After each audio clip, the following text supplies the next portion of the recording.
क्या आता है? एकादशी। उनकी करुणा का रूप है। एकादशी का मीनिंग एक दासी, भगवान की एक दासी। भगवान की जब करुणा है ना, वो जब एक पर्सोनिफाइड रूप ले लेती है तो क्या वो बन जाती है? एकादशी। कहते हैं ना भक्ति की जननी कौन है? एकादशी। माधव तिथि भक्ति जननी। तो यदि हमें भक्ति में आगे बढ़ना है तो हमें एकादशी का पालन करना चाहिए।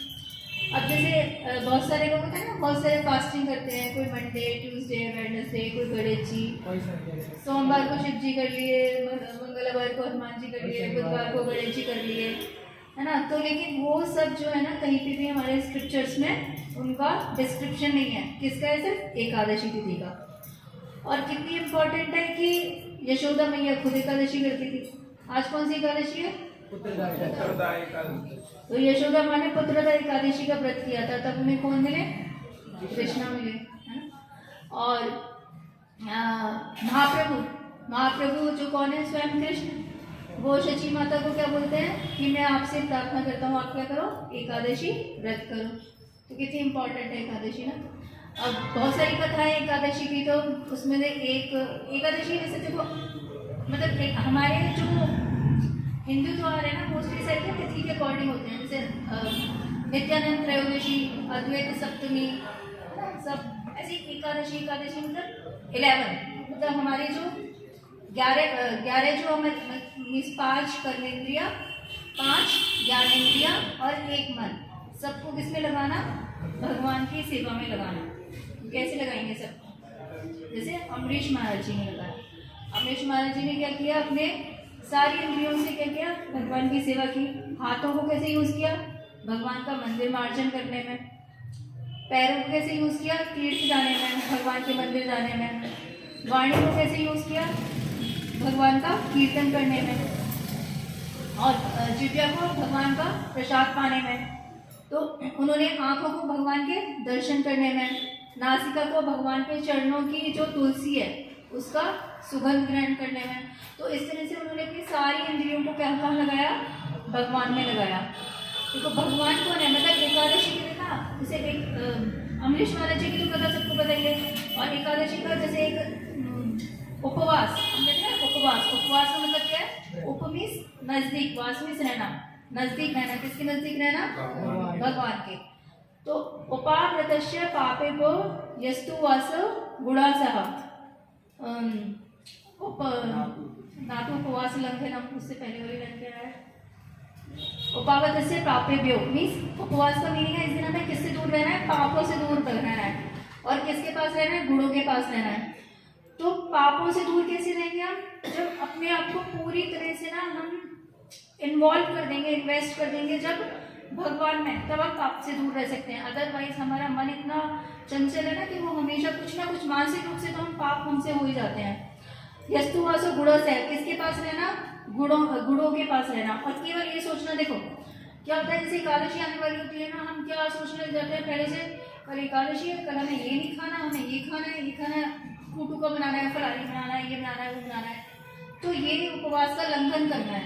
केवल अगर हम यही सोचते रहे ना क्या खाना है क्या नहीं खाना, तो ये उपवास का लंघन है। तो क्या करना है? गुणों के नजदीक रहना। तो गुणों की खान कौन है? भगवान। तो किसके नजदीक रहना है? भगवान के नजदीक रहना है। भगवान के नजदीक कैसे रहेंगे? भगवान की कथा सुनेंगे, भगवान का कीर्तन सुनेंगे, अपन शास्त्र पढ़ेंगे, किसी को सुनाएंगे। जैसे अभी प्रभु जी इतना सुंदर कीर्तन कर रहे थे, तो बैठ के हम सब लोग कीर्तन कर रहे हैं, श्रवण कर रहे हैं उसका।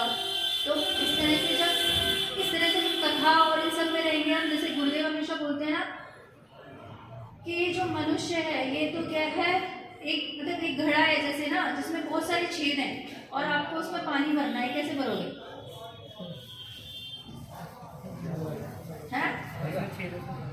छेद है तो कैसे भरोगे बताओ? छेद को रोकना नहीं है, छेद है उसमें पानी भरना है, कैसे भरोगे? पानी में डुबा देंगे, कंकड़ डाल के भी नहीं होगा, पानी भरना है, पूरा भरना है उसे फुल पानी से। बताओ कैसे भरोगे? वो इतनी सारी पी पूरे घड़े को पानी में डालना पड़ेगा। घड़े को पानी में ही डाल दो। पानी में डाल दोगे तो क्या होगा? है ना। तो इसी तरह से हमारा जो, हम क्या इतने सारे छेद है ना हमारे अंदर कि निकल जाता है। कथा सुनी यहाँ से निकल गई, कुछ भी रहता नहीं है। क्या करना है, हमें अपने आप को पूरी टाइम किसमें रखना है, कथा कीर्तन में ही रखना है, तब जाके हमारा कुछ हो सकता है। तो अब जैसे अमरीश महाराज जी आता है कि अमरीश महाराज जी ने जब एकादशी व्रत का पालन किया कि कितना वो मतलब व्रत का जो पालन करना है वो बहुत क्या बोलते हैं उसे, मतलब बहुत अच्छे से पूरा ना, ऐसे नहीं बस कर लिया, बहुत उत्साह के साथ व्रत का पालन करना चाहिए। उत्साह के साथ व्रत का पालन करना चाहिए कि पूरा मैं कितना ज़्यादा से ज़्यादा अपने चैंटिंग राउंड्स कर सकूँ, ज़्यादा से ज़्यादा कैसे मैं कथा श्रवण कर सकूँ, है ना, और उसका उत्साह होना चाहिए, उत्साह के साथ करना चाहिए। तो अमरीश महाराज जी भी बहुत उत्साह के साथ करते थे, उत्साह के साथ करते थे, इसलिए क्या कहा जाते थे, मधुबन जाते थे मथुरा में, वहाँ पे जाके वो एकादशी व्रत करते थे। और दुर्वासा जी की कथा पता ही होगी, कैसे दुर्वासा जी आए दूसरे दिन और कैसे व्रत पालन का, तो भगवान ने कैसे रक्षा की उनको। देखो जब भगवान के पूरे निकट रहते हैं ना तो कितना विश्वास आ जाता है, क्योंकि भगवान के सारे गुण जो भगवान के पास रहने तो उनके गुण आएंगे ना, तो भगवान के ऊपर इतना विश्वास होता है कि वो जब वो कृत्य उनको मारने की तो एक पग नहीं हिले, वहीं पे खड़े थे वो हाथ जोड़ के, है ना। वैसे भी कहते हैं ना, भजो रे मन श्री नंदन अभय चरणार बिंदुए, कि अगर अभय प्राप्त करना है तो किसकी शरण ले लो, भगवान के चरण की। भगवान के चरण की शरण ले लेंगे तो क्या होगा, हम अभय हो जाएंगे। तो इस तरह से, और इसके ना साइंटिफिक रीजन भी है एकादशी के, ऐसा नहीं है बस कि हाँ स्क्रिप्चर्स में तो दिया ही हुआ है, बाकी इसके साइंटिफिक रीजन भी है कि कहते हैं जैसे 15 दिन में भी एक बार आप यदि निर्जल रखो बिल्कुल, तो उससे क्या होता है, बहुत सारी डिजीज नहीं होती हैं। बाकी ये जो एकादशी होती है ये जैसे पूर्णिमा के पास आती है, तो क्या होता है, हाई टाइड्स और लो टाइड्स होते हैं ना, तो इस टाइम टाइड्स बहुत ज़्यादा होता है वो उनका, और जो वाटर मतलब जो हम फलार करते हैं ना वो वाटर रिटेन नहीं करता, लेकिन जो राइस नहीं खाते हैं, क्योंकि राइस की खेती भी पानी में होती है, बहुत पानी चाहिए उसको, वाटर रिटेन करता है वो, तो राइस या ग्रेन्स जो रहते हैं वो वाटर रिटेन करता है। जो टाइड्स हैं, टाइड्स क्या करते हैं, वाटर को खींचते हैं, तो उससे बहुत सारे डिजीज होने का वो रहता है। तो इसके एस्ट्रोलॉजिकल कारण भी है, साइंटिफिक कारण भी है, हर तरह से कैसे भी एकादशी कर लो। इतने ही बोल के अपनी वाणी को विराम दूंगी। हरे